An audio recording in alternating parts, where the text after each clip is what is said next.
penadan lomboz qilsa bo'ladimi yoki bo'lmaydi degan savollarga javob berish uchun biz hozir Andijon viloyati Paxtaobod tumaniga kelganmiz. Bu yerda usta akalarimiz 160 kvadratlik tomni penadan lomboz qilib berishayotgan ekan.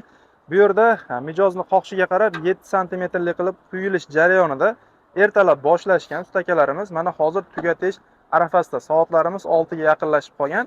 Mana loydan ko'ra afzallik tarafi bunga ko'p ishchi shart emas. 3 ta ustani o'zi bir kunda xotirjam 160 kvadratni quyib tugatish jarayonida ekan.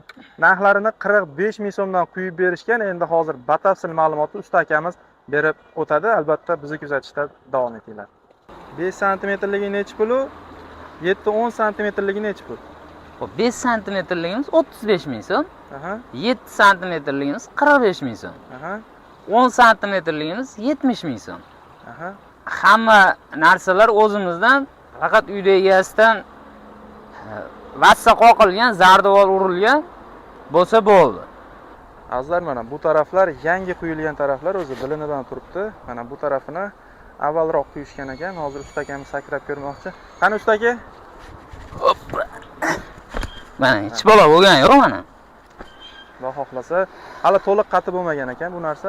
Mana lekin usta aka, buni afzallik taraflari nimada? Xo'p, buni afzallik tomon yozda salqin, qishda issiq. Chunki bu loydan ko'ra ancha sifatli, ham bu yorilmaydi. O'ta mustahkam holatda. Yaxshi. Og'irligi qanaqa bo'ladi? Loydan og'ir bo'ladimi, yengil bo'ladimi? Loydan nisbatan ancha yengil bo'ladi.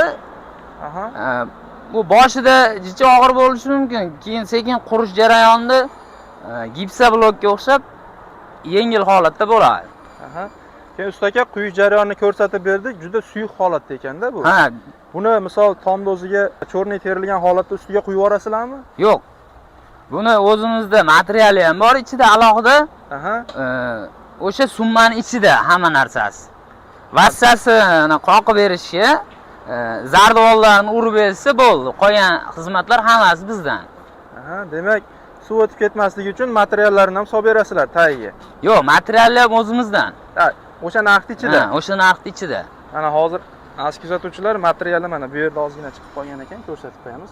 Xuddi shunday vassani ustidan material solib, ya'ni suv pastga o'tib ketmasligi uchun, bu suyuq holatda bo'ladi-da boshida. O'tib ketmasligi uchun materiallar solib, chiroyli holatda qilib berishar ekan.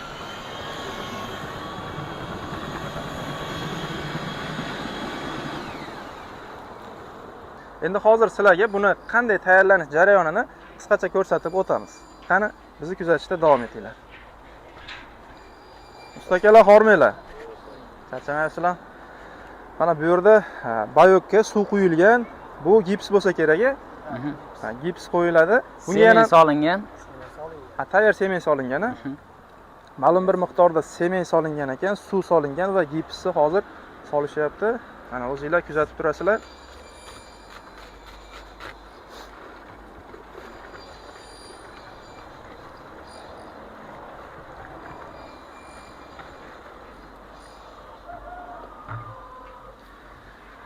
Buni loydan qilingan lombozdan ko'ra qulaylik taraflari shu taraflardan ajralib turadi. Ya'ni ko'p ishchi shart emas. Mana 3 tagina odam yorilmaydi. Kvadratlik joyda xotirjam quyib tugatishyapti.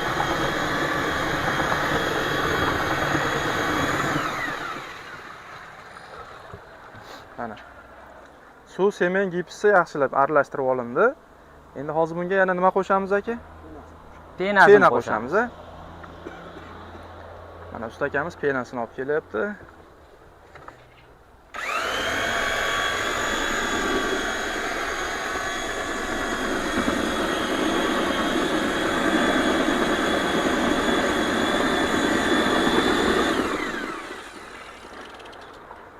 Mana yaxshilab aralashtirib, qorishma tayyor qilindi.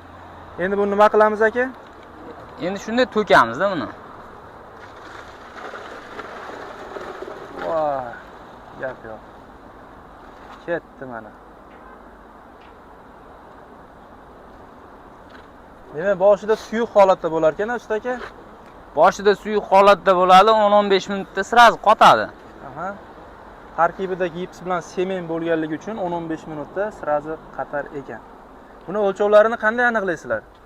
Xo'p, 7 santimetrga miq qo'yib olganmiz. Hozir o'sha miqlari ko'mi bo'ldi. Aha. Sekin bir boshdan o'sha miqlari tekislab, ustini chiroyli qilib kelyapmiz. Aha, juda yaxshi. Aziz kuzatuvchilar, mana ko'rishimiz mumkin. Siz xohlagan razmerda tomilani penadan lombos qildirsanglar bo'ladi. Qanaqadir savol bo'lsa, biz kamchilikka yo'l qo'ygan bo'lsak, mana usta akaning nomeri bemalol aloqaga chiqib, batafsil ma'lumotga ega bo'lsanglar bo'ladi. Xizmat ko'rsatishlari qayergacha edi usta aka?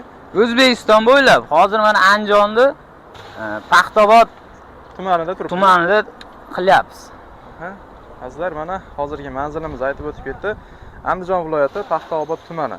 O'sha Paxtaobod markazidan ozgina poliklinika tarafga yurganda o'sha yo'l bo'yida qilinyapti. Mana o'zingizlar bir baho berib ketasizlar.